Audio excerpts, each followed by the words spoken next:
Namaskar, welcome to our channel. In this video, we will be discussing matrices, and this is theory class. Obviously, this is theory class in which we will be discussing introduction to matrices. Let's start.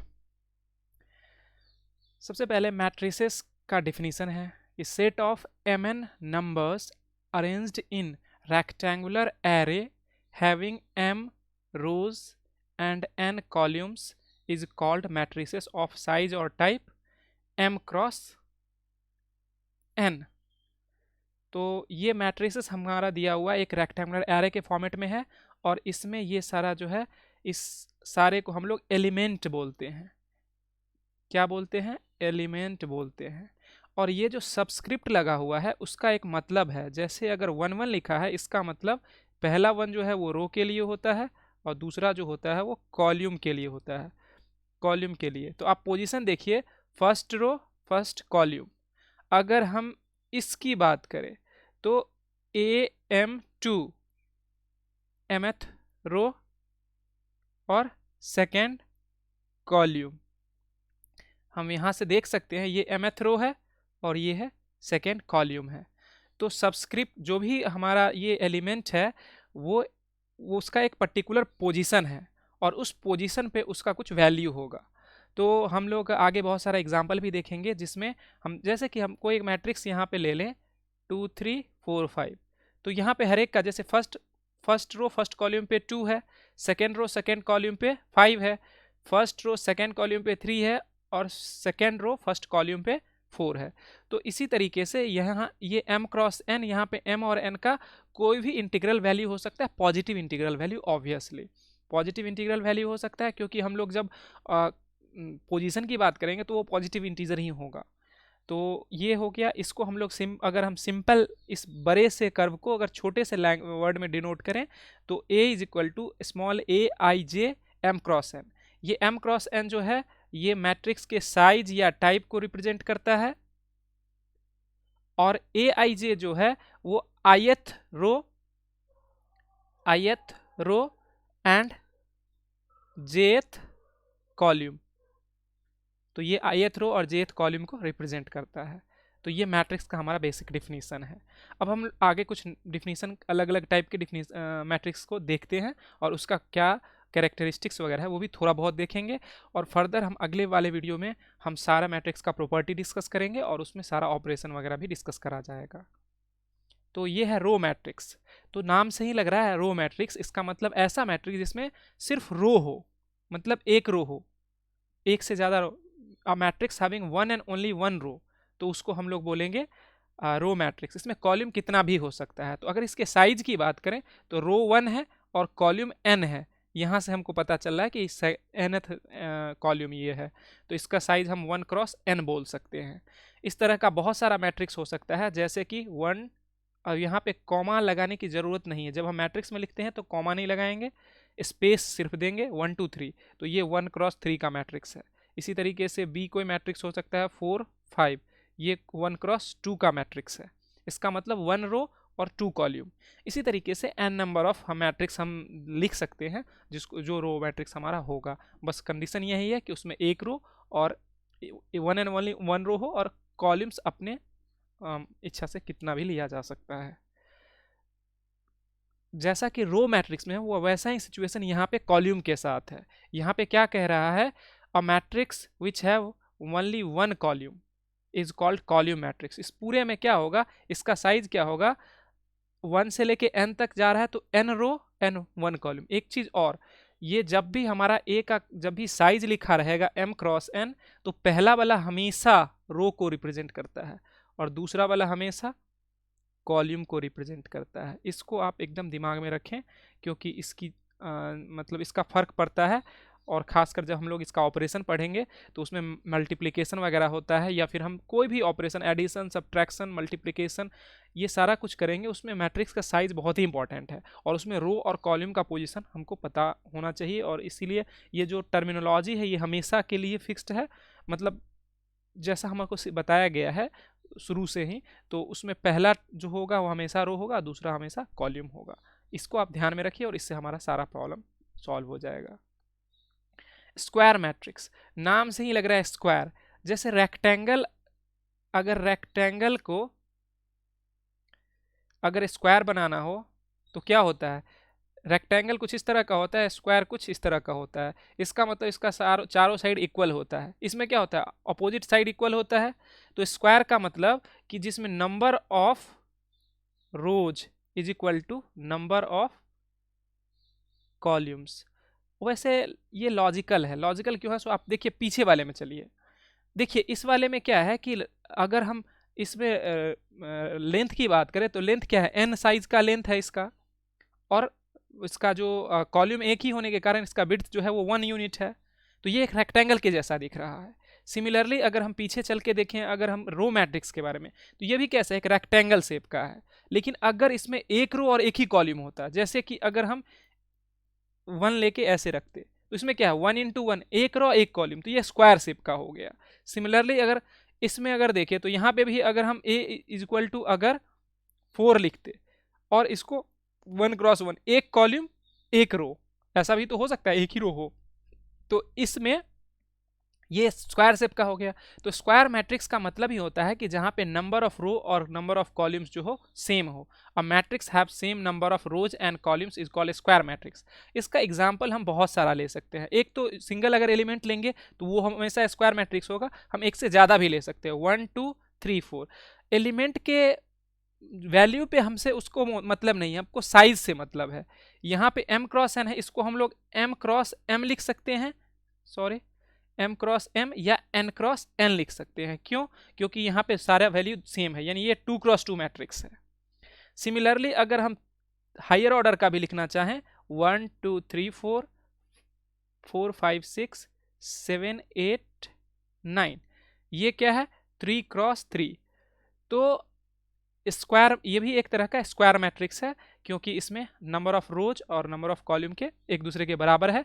Element से अपने को कोई मतलब नहीं है, element अलग अलग हो सकता है, वो अलग हमारा केस है। यहाँ पे हम लोग साइज के बेसिस पे ही डिसाइड कर रहे हैं कि हमारा एलिमेंट का साइज, मैट्रिक्स का साइज किस तरह का है, उसी के कोरिस्पोंडिंग उसका नोमेनक्लेचर करा गया है। तो ये number of row is equal to number of column हो तो स्क्वायर मैट्रिक्स। और स्क्वायर मैट्रिक्स बहुत ही फ्रिक्वेंटली आता है हमारे प्रॉब्लम्स वगैरह में, तो स्क्वायर मैट्रिक्स तो आपको दिमाग में रहना चाहिए, ठीक है।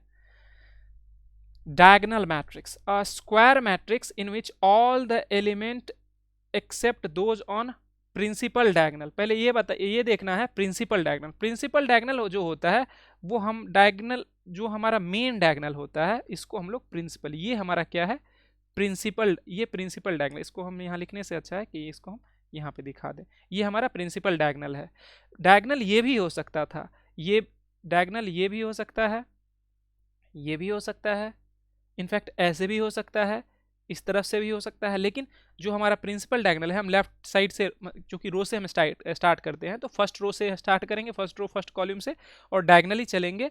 और ये दूसरी बात कि जब स्क्वायर मैट्रिक्स है, इसका मतलब नंबर ऑफ रो और कॉलम बराबर होगा, तो प्रिंसिपल डायगोनल का जो इंडेक्स होगा उसमें सेम एलिमेंट होगा, मतलब 1 1 2 2 3 3 एलिमेंट सेम नहीं होगा। कहने का मतलब उसका जो सब्सक्रिप्ट है उसका में जो वैल्यू होगा, ये पोजीशन को रिप्रेजेंट करता है ना। D11 का मतलब क्या, first row first column. D22 का मतलब क्या, second row second column. D33 का मतलब क्या, थर्ड रो थर्ड कॉलम। तो ये प्रिंसिपल डायगोनल का एलिमेंट जो है वो नॉन जीरो होगा। इसके अलावा रिमेनिंग एलिमेंट अगर जीरो होगा तो हम कहेंगे वो डायगोनल मैट्रिक्स है। इसका बहुत सारा एग्जाम्पल, सबसे ईजिएस्ट एग्जाम्पल क्या है, ये है आइडेंटिटी मैट्रिक्स सेकेंड ऑर्डर का। या इसी तरह से हम लोग कुछ भी ले सकते हैं, 2 3 4 0 0 0 0 0 0। ये क्या है 3x3 मैट्रिक्स है, तो स्क्वायर मैट्रिक्स होना चाहिए, ये हमारा प्री कंडीशन है। और प्रिंसिपल डायगोनल जो होना चाहिए वो नॉन जीरो होना चाहिए, और इसके अलावा रिमेनिंग एलिमेंट को हम लोग जीरो बोल सकते हैं, बोल सकते नहीं, जीरो होना ही चाहिए, ठीक है। तो वो हमारा डायगोनल एलिमेंट हो गया, डायगोनल मैट्रिक्स हो गया। अगला मैट्रिक्स देखते हैं, स्केलर मैट्रिक्स। तो देखिए square matrix such that all the element except those on principal diagonal are zero and elements on the principal diagonal are equal. देखिए जो हमारा पीछे वाले में देखे थे, तो पीछे वाले में क्या था कि प्रिंसिपल डायगोनल का जो एलिमेंट है वो नॉन जीरो होना चाहिए और उसके अलावा सारा एलिमेंट जीरो होना चाहिए, तो वो डायगोनल मैट्रिक्स हो गया। स्केलर में क्या क्या कह रहा है कि प्रिंसिपल डायगोनल का एलिमेंट नॉन जीरो भी होना चाहिए और इक्वल भी होना चाहिए, यानी ये अगर सारा आपस में इक्वल हो तो हम कहेंगे कि ये स्केलर मैट्रिक्स। इसका मतलब कि डायगोनल मैट्रिक्स सारा जो हो गया, स्केलर मैट्रिक्स जो हो गया वो सब डायगोनल मैट्रिक्स हो गया। क्यों? क्योंकि जब जैसे ही हम स्केलर बोले तो उसमें दो कंडीशन है, प्रिंसिपल डायगोनल नॉन जीरो होना चाहिए और इक्वल भी होना चाहिए। लेकिन इक्वल नहीं भी हो तो भी वो डायगोनल तो हो ही सकता है। तो इसीलिए क्या कहा जाता है कि scalar matrix is special case of diagonal matrix. क्यों? क्योंकि हम लोग डायगोनल मैट्रिक्स में एक फर्दर कंडीशन इंपोज करते हैं कि डायगोनल पे जो प्रिंसिपल डायगोनल पे जो एलिमेंट है वो सारा इक्वल है। इसका कुछ एग्जाम्पल देख लेते हैं। जैसे कि अगर एक हमारा आइडेंटिटी मैट्रिक्स तो हमेशा के लिए ये है, ये बराबर है, लेकिन अगर हमारा ये मैट्रिक्स कुछ इस तरह का हो तो इसको हम लोग स्केलर मैट्रिक्स नहीं बोल सकते हैं। ऑल्दो कि ये डायगोनल मैट्रिक्स है क्योंकि प्रिंसिपल डायगोनल का एलिमेंट नॉन जीरो है और रिमेनिंग एलिमेंट जीरो है, लेकिन इक्वल नहीं होने के कारण ये स्केलर मैट्रिक्स नहीं हुआ। ऑन द अदर हैंड हम ऐसा कह सकते, अगर कोई तीसरा मैट्रिक्स हम सी लेते हैं और इसमें अगर हम ये करें 3 3 3 0 0 0, तो ये क्या हो गया, 3/3 का मैट्रिक्स हो गया और इसका सारा एलिमेंट जीरो हो गया। तो ये हमारा स्केलर मैट्रिक्स है। और इसी स्केलर मैट्रिक्स में जब एलिमेंट सेम होता है तो ये हमारा क्या हो जाता है, आइडेंटिटी मैट्रिक्स हो जाता है। इसी को हम लोग आइडेंटिटी मैट्रिक्स भी बोलते हैं कि अगर स्केलर मैट्रिक्स जिसका एलिमेंट 1 1 हो, इक्वल होने से भी क्या होगा कि हो सकता है 2 हो, 3 हो, 4 हो, 5 हो, या निगेटिव क्वांटिटी एलिमेंट निगेटिव ही हो सकता है। हम पोजीशन के बारे में बोले थे कि पोजीशन जो है हमेशा पॉजिटिव इंटीजर होगा, लेकिन एलिमेंट्स जो है वो पॉजिटिव स्लैश निगेटिव या जीरो या निगेटिव, तीनों में से कुछ भी हो सकता है एलिमेंट्स। पोजीशन तो ऑब्वियसली पॉजिटिव ही होगा। तो अगला देखते हैं, यूनिटी मैट्रिक्स और identity matrix. A square matrix such that all the element except those on principal diagonal are zero and elements on the principal diagonal are unity. तो ये क्या है, इसमें ये फर्दर कंडीशन इंपोज कर दिया। यानी डायगोनल मैट्रिक्स में हम लोग क्या देखे थे, डायगोनल मैट्रिक्स में हम लोग देखे थे कि प्रिंसिपल डायगोनल का एलिमेंट नॉन जीरो होना चाहिए और रिमेनिंग एलिमेंट सारा जीरो होना चाहिए। स्केलर में हम लोग क्या देखे कि प्रिंसिपल एलिमेंट जो है, प्रिंसिपल डायगोनल का एलिमेंट नॉन जीरो होना चाहिए और रिमेनिंग एलिमेंट जीरो होना चाहिए, प्लस प्रिंसिपल डायगोनल का एलिमेंट इक्वल होना चाहिए। यहां पे बोला कि इक्वल तो होना, इक्वल से ही नहीं काम चलेगा बल्कि यूनिटी होना चाहिए। इट मीन्स कि आइडेंटिटी मैट्रिक्स जो है वो special case of scalar matrix है। वैसा स्केलर मैट्रिक्स जिसका एलिमेंट 1 हो, प्रिंसिपल डायगोनल का एलिमेंट 1 हो, इक्वल सारा इक्वल होगा और 1 हो, तो हम कहेंगे कि वो हमारा आइडेंटिटी मैट्रिक्स है और इसको आई से डिनोट करते हैं। और एक बात और ध्यान देने वाली बात ये है कि आइडेंटिटी मैट्रिक्स तो हमेशा स्क्वायर मैट्रिक्स को ही बोलते हैं। तो ये 3/3 अगर लिखा हुआ है तो इसको हम लोग सिंपली I3 भी लिख सकते हैं। यानी कि कभी भी अगर आपको I3 दिखे इसका मतलब थर्ड ऑर्डर का आइडेंटिटी मैट्रिक्स की बात कर रहा है। अगर I2 की बात करें तो ये हो जाएगा 1 0 0 1, मतलब कि 2/2 ऑर्डर का मैट्रिक्स ये बात कर रहा है। इसी तरह से I4 भी लिख सकते हैं, I5, इनफैक्ट I100 भी लिख सकते हैं, वो आपके इच्छा पे डिपेंड करता है। तो ये हमारा है यूनिटी मैट्रिक्स। सिंगुलर मैट्रिक्स, हाँ ये मैट्रिक्स बहुत ही इंपॉर्टेंट है और हमारा जब हम आगे जब लीनियर इक्वेशन का सॉल्यूशन देखेंगे उस केस में हम लोग ये कहेंगे कि हमारा जो given system of linear equation है उसमें उसका सॉल्यूशन तभी होगा जब जो हमारा मैट्रिक्स है, कोएफिशिएंट का जो मैट्रिक्स बना रहे हैं वो नॉन सिंगुलर हो। तो सिंगुलर के बारे में क्या कह रहा है, square matrix whose determinant is zero is singular matrix, otherwise is non singular. तो अभी चूंकि डिटरमिनेंट को हम डिस्कस नहीं करे हैं तो डिटरमिनेंट अगले वाले टॉपिक में हम लोग जब माइनर कोफैक्टर और इन्वर्स वगैरह सारा डिस्कस करेंगे उसमें डिटरमिनेंट मैट्रिक्स का डिटरमिनेंट को भी डिस्कस करा जाएगा, तो उसमें मैं डिटेल में बताऊंगा। अभी के लिए मैं ये बता देता हूं कि अगर कोई ए मैट्रिक्स है, डिटरमिनेंट का सिंबल ये होता है 2 मॉड के जैसा, इज इक्वल टू अगर 0 है तो हम कहेंगे कि ए है ये सिंगुलर मैट्रिक्स है, और अगर मॉड ए या determinant of A is not equal to 0 तो कहेंगे कि ए इज नॉन सिंगुलर। ठीक है, तो अभी के लिए हम लोग इतना ही दिमाग में रखेंगे कि सिंगुलर मैट्रिक्स का मतलब डिटर्मिनेंट 0, नॉन सिंगुलर मैट्रिक्स का मतलब determinant not is equal to 0। बस इतना दिमाग में रखना है। ट्रांसपोज ऑफ अ मैट्रिक्स, ये भी अगले लेक्चर का पार्ट होना था, बट आगे का जो कुछ मैट्रिक्स है उसमें ट्रांसपोज का बहुत ही ज़्यादा यूज है, तो इसीलिए मैं ट्रांसपोज को यहाँ पे इंट्रोड्यूस कर दे रहा हूँ। ट्रांसपोज ऑफ अ मैट्रिक्स क्या कहता है? A matrix obtained by interchanging rows and column of given matrix is called transpose of the given matrix. इसका सिंपल एग्जांपल देखिए, ए एक लीजिए 1 2 3 4, इसको सिंबॉलिकली रिप्रेजेंट करा जाता है ए ट्रांसपोज, ऐसे डैश जो होता है, या कहीं कहीं पे ए टी भी लिख देते हैं, लेकिन ये बहुत आउटडेटेड है, ए डैश ही मोस्टली यूज होता है, तो हम लोग ए डैश यूज करेंगे। तो अगर हम ए डैश अगर लिखें तो क्या बोला गया है? रो कॉलम को इंटरचेंज करना। तो देखिए जो रो 1 है वो रो कॉलम 1 बन जाएगा, तो लिख दिए, और जो रो 2 है वो कॉलम 2 बन जाएगा, या उसका ऑपोजिट बोल सकते थे, जो कॉलम 1 है वो रो 1 बन जाएगा, जो कॉलम 2 है वो रो 2 बन जाएगा। तो ये ए का ट्रांसपोज ये हो गया। कोई जरूरी नहीं कि हमारा गिवन मैट्रिक्स स्क्वायर फॉर्मेट में ही हो, तो हम एक रेक्टेंगुलर मैट्रिक्स लेते हैं, 1 2 3 4 5 4 5 6। तो ये क्या है? कितने ऑर्डर का मैट्रिक्स है? ये है 2 रो है और 3 कॉलम है, तो इसका ऑर्डर 2/3 हो गया। इसको हम लोग 2/2 है, इसका जब चूंकि 2/2 है तो स्विच करेंगे तो 2/2 ही रहेगा। लेकिन जब इसका अगर हम करेंगे तो देखिए ए ट्रांसपोज क्या आ जाएगा? 1 2 3 है तो हम लिखेंगे 1 2 3 4 5 6, तो 4 5 6, अब तो कोई है ही नहीं, तो इसका देखिए रो है 3 और कॉलम है 2, तो ऑब्वियसली ट्रांसपोज होने से ऑर्डर जो होता है वो फ्लिप हो जाता है। तो अगर जैसे 2/3 ऑर्डर का अगर मैट्रिक्स है उसका ट्रांसपोज लेंगे तो वो 3/2 हो जाएगा। सिमिलरली अगर हम 3/2 मैट्रिक्स है उसका 2/3 हो जाएगा। एक और बात, अगर ए ट्रांसपोज है इसका दोबारा अगर ट्रांसपोज लें तो ये ए ट्रांसपोज ए वापस आ जाता है। ऑब्वियस बात है, आप इसी चीज का अगर दोबारा ट्रांसपोज ले रहे हैं, इसको मान लीजिए आप बी मैट्रिक्स, और हम बी का ट्रांसपोज लेते हैं, तो बी का ट्रांसपोज का मतलब जो आपका रो है वो कॉलम बन जाएगा, तो 1 4, इसमें सेकेंड रो जो है वो 2 5, तो 2 5, और थर्ड रो क्या है 3 6, तो 3 6। अब गौर से देखिए कि ये जो है वो वापस हमारा ओरिजिनल मैट्रिक्स ए बन गया। तो ये होता है, और इसका और भी बहुत सारा प्रॉपर्टी है, हम लोग प्रॉपर्टी वाला टॉपिक अगले चैप्टर में देखेंगे। यहाँ पे बस मैं आपको एक इंट्रोड्यूस कर दे रहा हूँ कि ट्रांसपोज ऑफ मैट्रिक्स होता क्या है, क्योंकि अगला वाला जो मैट्रिक्स है उस सारे मैट्रिक्स में ट्रांसपोज का यूज है, तो उससे हम लोग कोरिलेट करने के लिए यहाँ कर रहे हैं, तो इसलिए मैं यहाँ पे इंट्रोड्यूस थोड़ा सा कर दिया हूँ। तो ट्रांसपोज ऑफ मैट्रिक्स जो है वो बेसिकली यही होता है। अगर इसको हम एक और चीज़ कर सकते हैं, अगले पेज पे थोड़ा सा देख लेते हैं। जैसे अगर ए आई जे लिखा हुआ है, इसको हम लोग ए जे ए ऐसे लिखने से अच्छा, एक सेकेंड, जैसे पहले पेज पे आप देखे थे कि मैट्रिक्स को मैं कैसे लिखा था,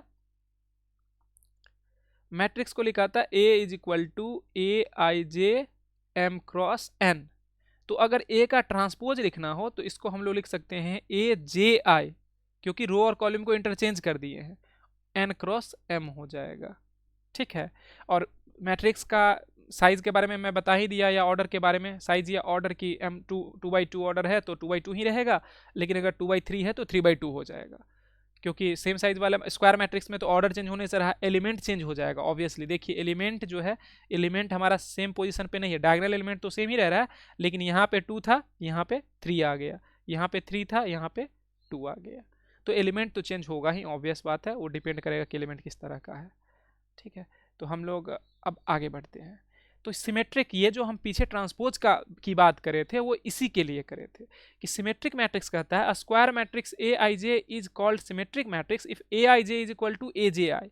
ये कहने का मतलब हुआ कि अगर A transpose is equal to अगर ए हो, क्योंकि रो और कॉलम को इंटरचेंज करने यही है ना, ए आई जो है रो को रिप्रेजेंट करता है और जे कॉलम को, तो बोला कि रो और कॉलम को अगर इंटरचेंज कर दें और उससे जो मैट्रिक्स बनना, अगर दोनों मैट्रिक्स अगर सेम रहे तो हम कहेंगे कि गिवन मैट्रिक्स जो है वो स्क्वायर सिमेट्रिक मैट्रिक्स है।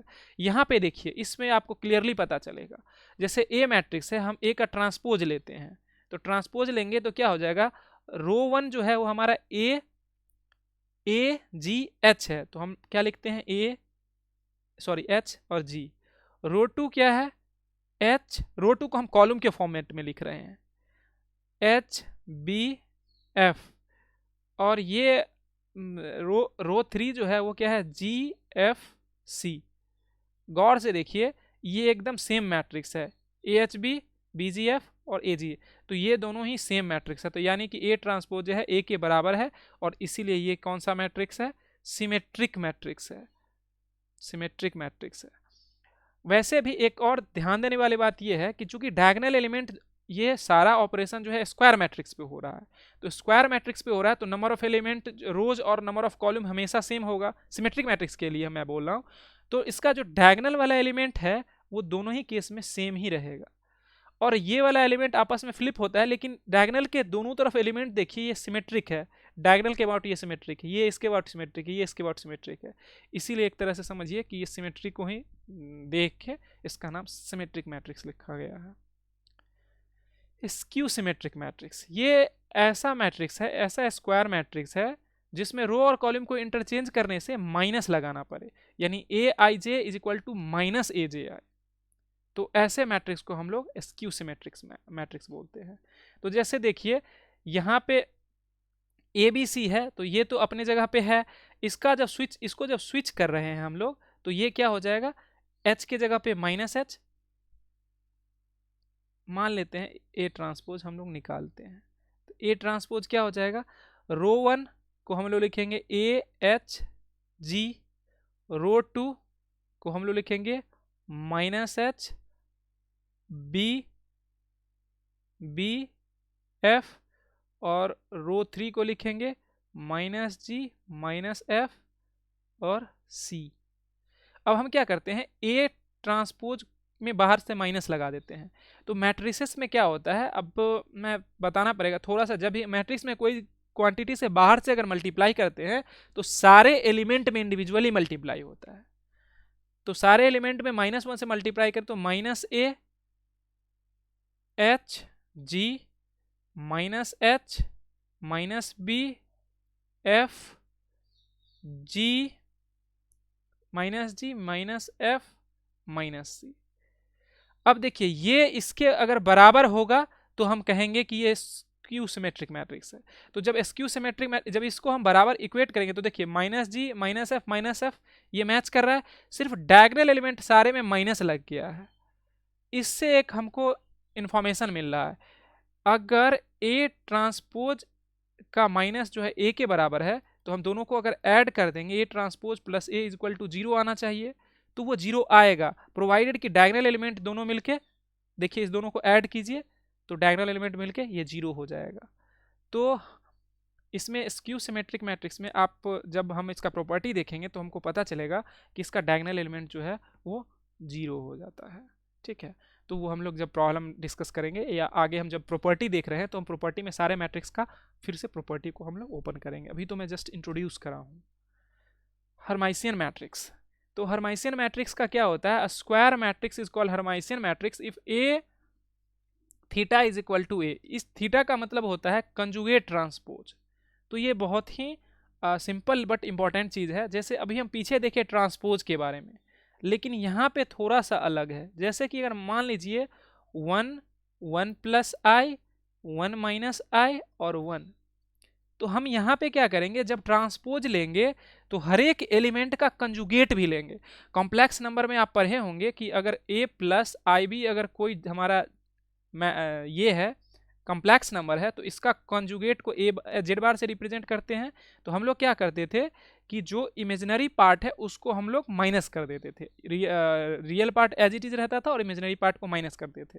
तो यहाँ पे हमको ट्रांसपोज भी लेना है और कंजुगेट भी करना है। तो जैसे अगर वन का अगर हम ए थीटा अगर लिख रहे हैं तो वन वन प्लस आई है तो वन, और वन का ट्रांसपोज तो वन ही रह जाए, वन का कंजुगेट क्या होगा, वन तो रियल नंबर है तो इसका कंजुगेट जो है वो वही रह जाएगा, वन बार जो है वन ही रह जाएगा। लेकिन वन प्लस आई का अगर कंजुगेट लें तो वन माइनस आई हो जाएगा। तो हम रो वन वाले एलिमेंट सारे का अगर कंजुगेट भी लें और ट्रांसपोज करके कंजुगेट लें, ट्रांसपोज का मतलब रो कॉलम इंटरचेंज, तो रो कॉलम इंटरचेंज हम कर रहे हैं और ट्रांसपोज भी लेना है, तो वन का ट्रांसपोज वन का कंजुगेट वन ही होगा, वन प्लस आई का कंजुगेट वन माइनस आई हो जाएगा। अब इसका हम इस रो 2 को कॉलम 2 में ले जा रहे हैं, तो ट्रांसपोज हो गया, अब कंजुगेट लेना है, तो 1 माइनस आई का कंजुगेट क्या हो जाएगा 1 प्लस आई, तो हम यहाँ लिखेंगे 1 प्लस आई, और 1 का क्या होता है 1 होता है। तो ये हमारा हो गया ए थीटा। अब गौर से देखिए ये दोनों आपस में ए थीटा इज इक्वल टू ए है, और ऐसा है तो हम कहेंगे कि ये हमारा हर्माइसन मैट्रिक्स है। ठीक है, अगला प्रॉब्लम देखते हैं। A square matrix is called a skew Hermitian matrix if a theta is equal to minus a, where a theta is conjugate matrices के लिए मल्टीप्लिकेशन हमको देखना जरूरी है। तो मल्टीप्लिकेशन के लिए हम लोग क्या करते हैं कि कुछ ये देख लेते हैं। जैसे कि मल्टीप्लिकेशन का कंडीशन है कि अगर दो मैट्रिक्स को हम अगर मल्टीप्लाई कर रहे हैं तो वो एक पर्टिकुलर ऑर्डर का होना चाहिए। जैसे कि अगर ए आई जे है और दूसरा है बी जे के, तो हम इसको मल्टीप्लाई कर सकते हैं। कहने का मतलब ये हुआ कि जो इसमें नंबर ऑफ कॉलम जितना होना चाहिए दूसरे वाले में उतना नंबर ऑफ रो होना चाहिए, और ये ऑर्डर इंपॉर्टेंट है, ऑर्डर को हम चेंज नहीं कर सकते। तो अगर ए बी करे तो ऐसा, यानी कि अगर बी ए करे तो फिर हम उसको वहां पे भी वही कंडीशन, जो पहले मैट्रिक्स का column number of column is equal to दूसरे मैट्रिक्स का नंबर ऑफ रोज, तो भी तभी जाके हम इसको मल्टीप्लाई कर सकते हैं। तो पहला कंडीशन यही है कि number of column of first matrix is equal to number of row of second matrix होना चाहिए। दूसरा कंडीशन क्या है, ये हो गया। उसके बाद मैट्रिक्स मल्टीप्लाई करने का क्या तरीका है, तो ये देखिए, अगर मान लेते हैं ए इज इक्वल टू 1 2 3 4 है और बी इज इक्वल टू 1 0 0 1 है, तो हम क्या करेंगे, ए बी जब मल्टीप्लाई करेंगे तो हम क्या करेंगे, रो पहले वाले का रो को दूसरे वाले के कॉलम से एलिमेंट वाइज मल्टीप्लाई करेंगे। एलिमेंट वाइज का मतलब क्या हुआ, देखिए इस पहले रो में पहला एलिमेंट ये है, इसमें पहला एलिमेंट ये है, तो 1 इंटू 1 प्लस जो साइन रहेगा वैसा 2 इंटू 0, फिर पहले रो को दूसरे कॉलम से मल्टीप्लाई करेंगे।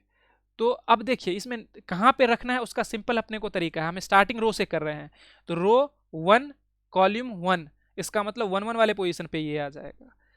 रो 1 कॉलम 2 यानी कि 1 2 वाले पोजीशन पे ये आ जाएगा, तो 1 के साथ 1 इंटू 0 प्लस 2 इंटू 1।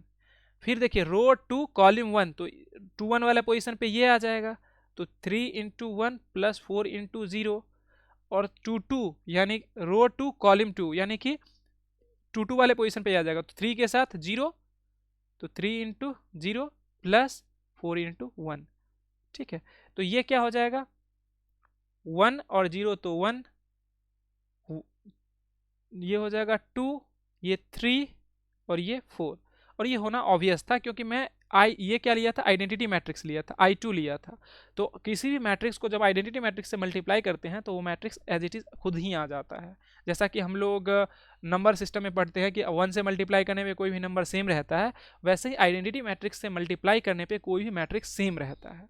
तो एक तरह से आइडेंटिटी एलिमेंट है हमारे मैट्रिक्स वाले केस में आइडेंटिटी मैट्रिक्स। ठीक है, तो ये आ गया। तो मल्टीप्लिकेशन में हमको यही चीज़, अब इससे ज़्यादा ऑर्डर का भी देखना हो तो हम देख लेंगे, लेकिन उसमें सारे में आइडिया वही है, 1 2 1 3 4 5 6 7 8 9 10। अगर हम इसको मल्टीप्लाई करते हैं, कोई दूसरा मैट्रिक्स अगर है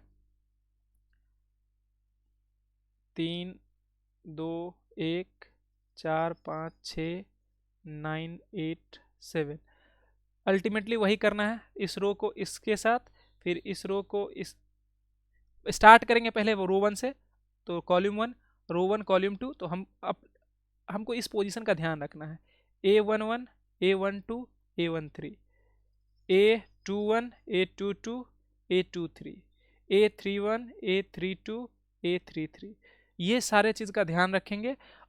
अब इसी के कोरेस्पॉन्डिंग हम पोजीशन रखते हैं और एलिमेंट वाइज मल्टीप्लाई करेंगे। कहने का मतलब अगर हम रो 1 को कॉलम 1 से मल्टीप्लाई करें तो पहले एलिमेंट को पहले के साथ, दूसरे को दूसरे के साथ, तीसरे को तीसरे के साथ, और हमको पता है कि ये अगर m क्रॉस n है तो ये n क्रॉस p होना चाहिए। वैसे ये स्क्वायर मैट्रिक्स है तो ऑब्वियसली 3/3 तो कोई प्रॉब्लम ही नहीं है, लेकिन रेक्टेंगुलर मैट्रिक्स को भी हम लोग मल्टीप्लाई कर सकते हैं।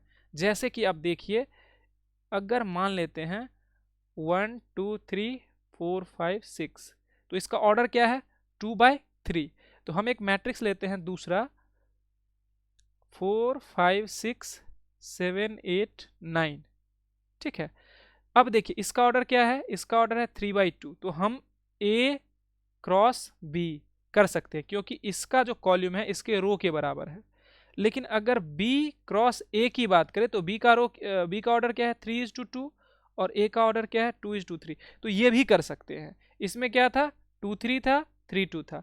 लेकिन हम कोई ऐसा केस ले, इसमें अगर 3:1 ले लेते, जैसे एक C मैट्रिक्स लेते हैं, C मैट्रिक्स में ले लेते हैं 1 2 और 3, बस ये क्या हो गया 3:1। तो इस केस में A इंटू सी अगर करना चाहें तो हम कर सकते हैं क्योंकि 2:3 इसका ऑर्डर है और 3:1 इसका ऑर्डर है। तो ये दोनों मैच कर रहा है, ये दोनों मैच कर रहा है, इसका मतलब इसको मल्टीप्लाई कर सकते हैं। लेकिन अगर C इंटू ए की बात आए तो C का ऑर्डर क्या है 3:1 और A का ऑर्डर क्या है 2:3। ये इसके बराबर नहीं है तो इसको मल्टीप्लाई नहीं कर सकते हैं। तो यही चीज मल्टीप्लिकेशन में ध्यान रखना होता है। आगे हम इसके बारे में और भी प्रॉब्लम डिस्कस करेंगे तो उसमें हम लोग देखेंगे। तो ऑर्थोगोनल मैट्रिक्स, इसी के लिए हम लोग पीछे मल्टीप्लिकेशन का डिस्कस करें। ऑर्थोगोनल मैट्रिक्स वैसे मैट्रिक्स को बोलते हैं जिसमें किसी मैट्रिक्स और उसके ट्रांसपोज को उससे अगर मल्टीप्लाई करने पे आई आ जाए, या दूसरा तरीका है कि ए कोई मैट्रिक्स और उसका इन्वर्स अगर बराबर हो तो हम कहेंगे कि वो स्क्वायर मैट्रिक्स ऑर्थोगोनल मैट्रिक्स है। और ऑब्वियसली ये स्क्वायर मैट्रिक्स होना चाहिए। ठीक है, इसका एग्जाम्पल अब याद करने की ज़रूरत नहीं है। कोई भी मैट्रिक्स अगर हमको ए दिया रहे, हम उसका क्या करेंगे, ए ट्रांसपोज निकालेंगे और ए ट्रांसपोज और ए को हम लोग सिंपली मल्टीप्लाई करेंगे और आइडेंटिटी मैट्रिक्स आ जाए तो हम कहेंगे कि ये ऑर्थोगोनल मैट्रिक्स है। या फिर ए का इन्वर्स निकालेंगे, इन्वर्स निकालना हम लोग आगे के लेक्चर में सीखेंगे। तो इन्वर्स निकालेंगे और अगर वो ए के ही बराबर आ गया तो हम कहेंगे कि ये आइडेंटिटी ऑर्थोगोनल मैट्रिक्स है। इसका बेस्ट एग्जांपल, सबसे इजीएस्ट एग्जांपल, अगर हम आइडेंटिटी मैट्रिक्स ही ले तो ए का ट्रांसपोज ही होगा ए, और ए ट्रांसपोज ए को जब मल्टीप्लाई करेंगे तो आई को आई से मल्टीप्लाई करेंगे तो हमेशा आई ही रहेगा। दूसरी बात कि अगर ए को अगर आई मान लिए तो ए इनवर्स भी आई ही रहेगा क्योंकि ए का डिटर्मिनेंट भी आई का डिटर्मिनेंट जो कि 1 होता है।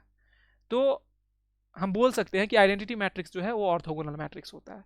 इसीलिए आइडेंटिटी मैट्रिक्स का वेटेज बहुत ज़्यादा है क्योंकि उसका बहुत ही डायनामिक प्रॉपर्टी है और बहुत सारे सिचुएशन में वो फिट हो जाता है। हम आगे भी कुछ मैट्रिक्स को देखते हैं, जैसे idempotent matrix. A square matrix is said to be idempotent matrix if A square is equal to A. इस तरह का बहुत सारा मैट्रिक्स हो सकता है जो खुद के स्क्वायर करने पे ए बन जाए।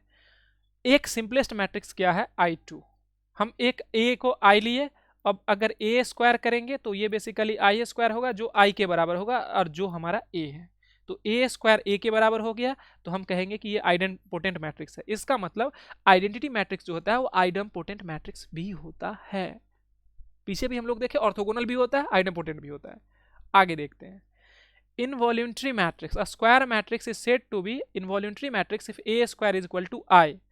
इस तरह का बहुत सारा मैट्रिक्स, जैसे कि ये एक मैट्रिक्स है, अगर इसको हम इसी से मल्टीप्लाई करें तो 1 0 0 -1, इसको जब मल्टीप्लाई करें तो पोजीशन वाइज 1 1 रो 1 के साथ कॉलम 1, तो 1 × 1 प्लस 0 × 0, ये पहले 1 1 वाले पोजीशन पे, रो 1 कॉलम 2, तो ये 1 2 वाला पोजीशन है, ए 1 2 वाला पोजीशन है। तो यहाँ पे 1 के साथ 0 को मल्टीप्लाई और 0 के साथ -1, यानी कि 1 × 0 प्लस 0 × -1, और रो 2 को कॉलम 1 के साथ, तो 0 × 1 प्लस -1 × 0, और रो 2 को कॉलम 2 के साथ, तो 0 × 0 प्लस -1 × -1।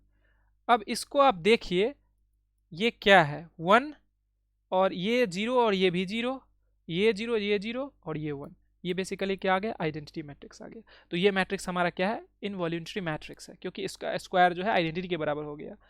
बिना एग्जेजरेशन के मैं कह सकता हूं कि अगर ए स्क्वायर के ए के जगह पे अगर हम आइडेंटिटी मैट्रिक्स ही लिए होते तो उसका स्क्वायर भी ए का स्क्वायर आइडेंटिटी ही आता, तो ऑब्वियसली ये भी इनवॉल्यूंटरी मैट्रिक्स है, यानी कि आइडेंटिटी मैट्रिक्स को भी हम इनवॉल्यूंटरी मैट्रिक्स बोल सकते हैं।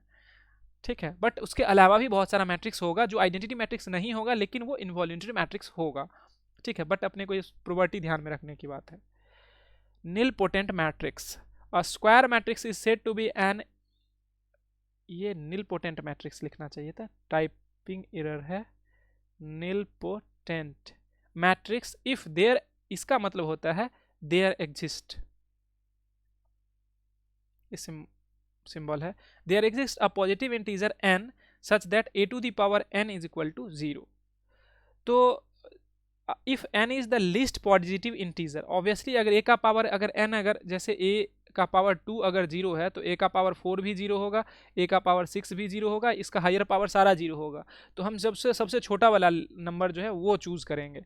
तो if n is the least positive integer such that a to the power n is 0, then index, ये जो n है उसको बोलते हैं इंडेक्स ऑफ नीलपोटेंट मैट्रिक्स। इसका एक एग्जांपल हम ये लेते हैं, अगर a को हम a से ही मल्टीप्लाई करें 1 - 1 और 1 - 1, तो देखिए क्या होगा, फर्स्ट रो को फर्स्ट कॉलम से, 1 - 1 फर्स्ट रो को इससे, तो क्या हो जाएगा -1 + 1 इसको इससे, तो 1 - 1 और इसको इससे, तो -1 + 1। इट मीन्स कि ये 0 0, सारा एलिमेंट 0 हो गया, तो उसको हम लोग जीरो मैट्रिक्स भी बोलते हैं, जीरो मैट्रिक्स भी बोलते हैं। तो वो 0 हो गया, तो हम, ये हमारा क्या है, नीलपोटेंट मैट्रिक्स है। और इसका इंडेक्स क्या है, a² इज इक्वल टू 0 आया, यानी कि इसका इंडेक्स जो n जो है वो 2 है, तो इंडेक्स इसका 2 हो गया। ठीक है, तो इसी तरीके से हम लोग, ये बेसिक इंट्रो था हमारे मैट्रिसेस का। हम लोग अगले वीडियोज़ में मैट्रिसेस का प्रॉपर्टी देखेंगे, फिर माइनर, कोफैक्टर, इन्वर्स निकालना सीखेंगे, और उसके बाद वाले लेक्चर्स में सॉल्यूशन ऑफ लीनियर इक्वेशन सीखेंगे, और कुछ एडवांस जो भी मतलब जेई और जेई मेंस और एडवांस के लिए जो कुछ कंटेंट चाहिए वो सब लास्ट के कुछ लेक्चर में डिस्कस करा जाएगा। जैसे कि मैं एसलॉन फॉर्म डिस्कस करूँगा, इवन दो एसलॉन फॉर्म जो है वो एडवांस वगैरह में नहीं दिया गया है, मतलब ऐसे सच मेंशन नहीं करा हुआ है, बट उसका यूटिलिटी बहुत ज़्यादा है और बहुत बेसिक चीज़ है। हम लोग रोड फॉर्म वगैरह जो सीखते हैं, वो सारा चीज़ जो है उसी से ये हमारा एसलॉन फॉर्म बनता है, और उससे हम मैट्रिक्स के बारे में बहुत सारा इन्फॉर्मेशन बता सकते हैं। एलिमेंट्री ऑपरेशन वगैरह जो है वो तो पढ़ना है ही, तो एलिमेंट्री ऑपरेशन से ही हम लोग एसलॉन फॉर्म निकालते हैं, उसको एकलॉन फॉर्म भी लोग बोलते हैं, और इसको एकलॉन फॉर्म भी लोग बोलते हैं, एसलॉन फॉर्म भी बोलते हैं, आपको जो मन है वो बोलिए, बट हम ये सीखेंगे, और इसका बहुत ही ये पावरफुल टूल है, और इससे हमारा क्वेश्चन बहुत ईजिली बनेगा, तो मैं उसको आराम से अच्छे से डिस्कस करूँगा, उसको आप देखिएगा। ठीक है, thank you for watching this video, stay connected, subscribe, like, share and comment. Thank you.